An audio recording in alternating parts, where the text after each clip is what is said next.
கோடமழை கொண்டு வரும் கூந்தலெங்கிற மேகம்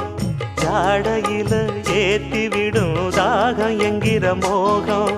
கோடியில ஒருத்தியம்மா கோலமயில் ராணி ஆடி வரும் பூங்கலசம் அழகிருக்கும் மேனி தேர் நடந்து தெருவில் வரும் ஊர்வலமா ஊருலகில் அவளை போல பேர் வருமா நல்ல பளிங்கு போல சிரிக்கும் மனச பறிக்கும் பவள விரிப்பு விளங்கிடாத இனிப்பு விவரம் புரிஞ்சிடாத துடிப்பு சந்திர ஜோதி வந்தது போல சுந்தர தேவி ஜொலிப்பு கலைவாணியோ ராணியோ அவள்தான் யாரோ சிலை மேனியோ